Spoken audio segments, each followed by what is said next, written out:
안녕하세요. 큐비디 GMP 이야기입니다. 여러분들이 GMP 규정을 찾기 위해 외국 규제기관에서 관련 자료를 찾을 때가 많습니다. 이런 자료 중에 실질적으로 GMP에 대해 자세히 규정하고 설명한 자료를 볼 수 있습니다. 흔히 가이드라인이라고 부르는데 어떤 사람은 가이던스라고도 하고 또 어떤 사람은 그냥 가이드라고도 부릅니다. 이렇게 다르게 부르는데 이것들이 정말 다른 것인지, 그리고 왜 다르게 부르는지 알아보겠습니다. 우선 가이드라인, 가이던스, 가이드를 사전에서 찾아보았습니다. 캠브리지 사전에서는 가이드라인은 어떤 일이 어떻게 이루어져야 하는지 또는 어떤 일이 무엇이 되는지에 대해 사람들에게 조언하기 위한 정보라고 설명합니다. 그리고 가이던스는 문제를 다루는 방법이나 어떤 것을 어떻게 하는지에 대한 도움과 조언이라고 설명합니다. 또 가이드는 어떤 주제에 대해 중요한 정보를 주는 책이라고도 합니다. 가이드라인, 가이던스, 가이드는 모두 무엇을 어떻게 하는지에 대한 정보, 도움 정도로 생각하면 되겠습니다. 그런데 왜 다르게 표현할까요? 그것은 각 규제기관마다 그렇게 명명한 것입니다. 각 규제기관별로 어떻게 명명했는지 알아보면 FDA에서는 가이던스라고 표현합니다. 그리고 EMA에서는 가이드라인이라고 표현합니다. ICH에서도 가이드라인이라고 합니다.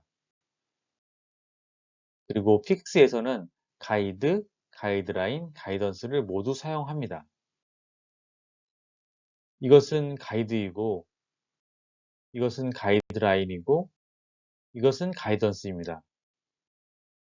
이렇게 픽스에서는 세 가지를 모두 사용하고 있는데요. 이 가이드하고 가이던스, 가이드라인의 이 픽스 내에서의 차이가 있을까요? 이것은 픽스 홈페이지에 나오는 픽스가 발행한 문서 목록입니다. 섹션에서 가이던스로 구분해서 찾아보면 문서가 가이던스도 있고 가이드도 있습니다. 다시 말해 가이던스와 가이드라고 명명된 것에 차이가 없는 것입니다. 제가 픽스의 가이드, 가이던스, 가이드라인의 차이에 대해 문의한 적이 있는데 차이가 없다는 대답을 받았습니다. 정리하면 GMP 가이드라인, 가이던스, 가이드 모두 같은 말입니다. 규제 기관에서 각자 정한 용어일 뿐입니다.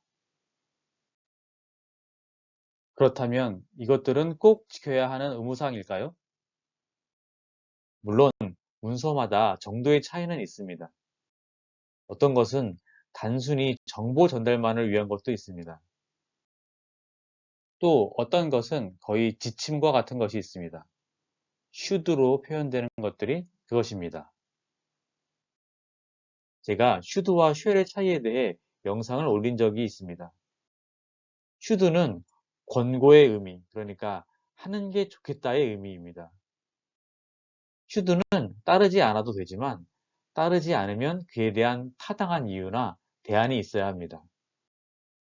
그래서 가이드, 가이던스, 가이드라인 모두 같은 것이고 법은 아니지만 실질적으로는 법에 가깝다라고 말씀드립니다. 이 영상을 준비하면서 참고한 자료입니다. 여러분에게 도움이 되었길 바랍니다. 더 좋은 콘텐츠로 찾아오겠습니다. 감사합니다.